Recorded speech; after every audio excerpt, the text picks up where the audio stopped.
So if he had just exercised on a consistent basis, then it's quite possible this would have been detected long before it got to the terminal stage and something could have been done.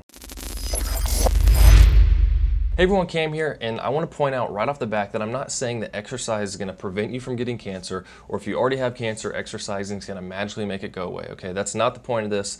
We're talking about it could actually help in detecting if there's something wrong with you for certain types of cancer. So what we're going to talk about is Rush Limbaugh. And for those of you who don't know, he was a famous radio talk show host who died February of last year from lung cancer. Now, he was a smoker, and 80% of all lung cancer deaths are related to smoking. So right off the bat for everyone, if you're smoking, why? If you want to be as healthy as possible, stop killing your lungs, because that is not good for you. If you want to perform better, for one, you're hurting your lungs. You're not able to get as much oxygen, breathing it in, getting it to your muscles, getting the most out of your body. So before you think about going and taking PEDs or all kinds of other supplements, think about what you can do naturally, like not smoking and eating healthier to help you get to those goals. But anyways, the reason I want to bring him up is because he is well known for saying that he didn't really believe in exercise. He thought it was no big deal. So when he found out he had cancer, he was starting to get out of breath, just getting winded, out of breath easily, and then went to the doctor and then find out, his lung capacity is pretty much shot because he has lung cancer and it's at stage 4. I mean, he's terminal. So here's something he said about fitness before. He's on record as saying, "The last thing I care about is the fitness and exercise stuff because that gets bogus."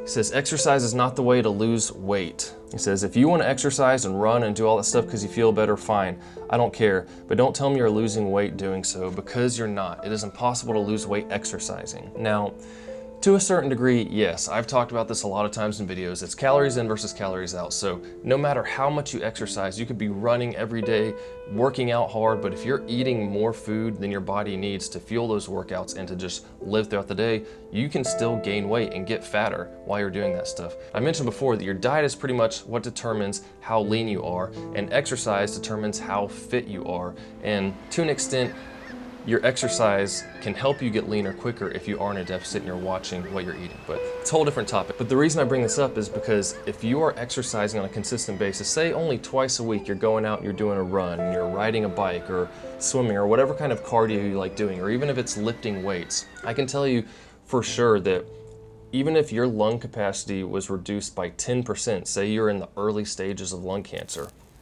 you would probably notice that. If I went to go swim for an hour and I'm just dying, couldn't breathe, going way slower, having to stop my laps, because I try to go nonstop as much as possible and not take a lot of breaks when I'm swimming for an hour. So if I'm not able to do that, or if you're running and you're just gasping for air, you're getting slower, you're probably gonna notice something's wrong and get it checked out. So essentially, because you're working your body hard all the time, you're going to be able to detect better when there's something wrong, as opposed to if you're sedentary, you go to work, you sit in a chair like this at a computer all day long, and then you go home, eat fast food maybe on the way home, or take it on the way home, something unhealthy, then you sit on the couch, you're watching TV, then you go to bed. It's pretty sedentary. You're not really doing anything difficult for your body, and you do that all day long. Then on the weekend, maybe you do some kind of activity, but nothing that really pushes you hard. You're not going to notice a diminishing capacity in your lungs or some other part of your body until it's too late. And by the time you do find out, like with Rush, well, now it's too late. Yeah, you can do some chemo, and he was doing therapy for a while, but once he found out he had cancer, it was less than a year, or at least once people found out, when he told everyone, and he died. So it's really sad that happened. Don't like that happening to people, but it's definitely possible, depending on the type of cancer you have, that the more fit you are, you're going to be able to tell quicker if there is something wrong with your body. So that's not to say that you need to go out and start working out every single day like I do. Like, I like to do 3 days of weights and then a day of cardio, and I enjoy doing that stuff. But if you just go out and start walking every other day, and then try to walk a little further, and then get to where you're walking a little faster, doing a power walk, then maybe jogging every so often, and just go out and push yourself a little more each time to get more and more healthy, you're gonna notice those little signals in your body if there's something wrong, and you're gonna be more fit overall. And just, I'm more motivated, I feel better when I exercise, even the days I'm tired. Like, I just got out of the gym, I was flying all day yesterday, didn't get a lot of sleep, I was weaker on all my lifts, but I still pushed myself, and I feel more energized now. And like right after I had the COVID, man, my first workouts back, I was lifting 50 to 60% of my normal weights at that point. So I could definitely tell, hey, my body is not right at this point, which I knew why. But if I went from working out normally to feeling like that, I would know something's wrong and want to get checked out. And I've had pains in different places and wanted to go check out to make sure there wasn't some underlying issue rather than, pulling a muscle or something like that.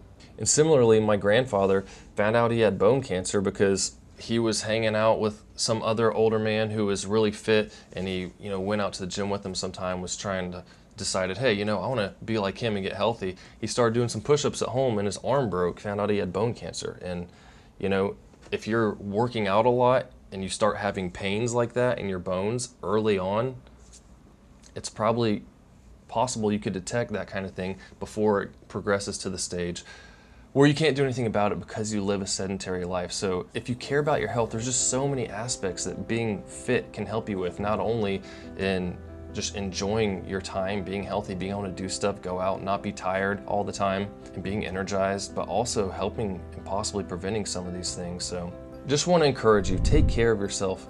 Take 30 minutes a day on your health to walk, do something, and just make sure you're trying to be a little bit better every day in every aspect of your life. That's what I try to do. Mentally, physically, spiritually, try to improve yourself and not just be content with where you are. So give this video a like if it was helpful. Comment below with your thoughts on the matter. Instagram at Camber Fitness. I know it's a little bit more morbid of a topic, but in all reality, we're only gonna live so long. So if you want to make the most of that time, taking a half hour to an hour a day to take care of yourself is a great way to prolong that as much as possible. I'll see y'all soon.